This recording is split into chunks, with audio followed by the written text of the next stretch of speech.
1990s, after the first World Trade Center bombing and then the Timothy McVeigh attack on the courthouse in Oklahoma City, the Clinton White House seized on this idea that terrorism had become such a kind of cataclysmic threat that we could no longer allow the budding internet industry to offer encryption to keep the government out of communication. And the Clinton administration actually proposed a law, and they said, we want to make it so that it's illegal to have any technologies that can prevent the government from knowing what people are saying on the internet. And they used terrorism as their justification.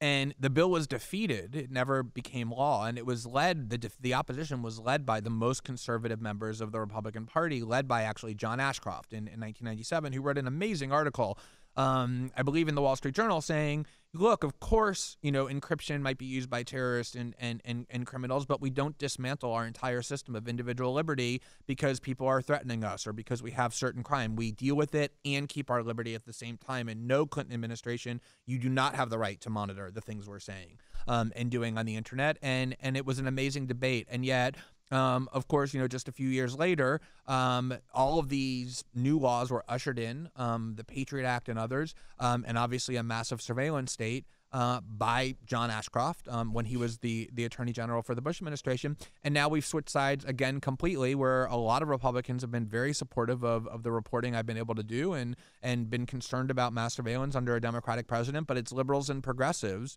who sort of built my career when I started writing under the Bush administration about these things, who have become the biggest defenders of surveillance. And it just switches continuously, and that's true on a lot of issues. It's amazing, because I will admit that I essentially thought you were the Antichrist during the Bush administration. Right. And it wasn't because you didn't win me over because Obama became president. You won me over because of evidence. And I think that's such an important concept, because when you sit back and, it was hard for me to believe. I was a big supporter of the Patriot Act. I thought it was the right thing to do at the time.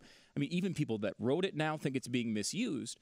But you look at that whole process, it's like, I didn't believe when you were writing about those things during the Bush administration. Because we want to believe the guys we voted for would never do those things. And that's the problem. Both sides have to recognize, yes, they'll both do those things. Yeah, I mean, the whole political philosophy of the American founders, whom we're all taught to venerate and who many of us still actually do venerate, was exactly that it isn't that some leaders will be bad and therefore you have to constrain them. It's that the human nature is such that if you vest people with power and don't constrain them by what Jefferson called the bounds of the Constitution, and instead just hope that faith in these particular leaders will do the job, that you'll end up with massive abuses of power. And it's true if you have a nice Republican evangelical leader named George Bush or a really nice, smart constitutional lawyer from the East Coast named Barack Obama. It doesn't matter which cultural group a leader appeals to. Those temptations are grounded in human nature. And your natural alliance there should be with conservatives. I mean,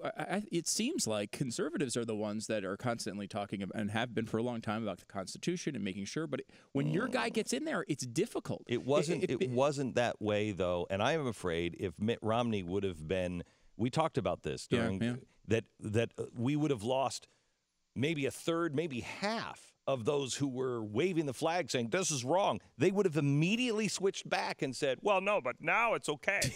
I mean, they would have switched back. I think there's a segment, maybe, I don't know, maybe 20% of the population that actually mean it. No, I don't care what it says after your name.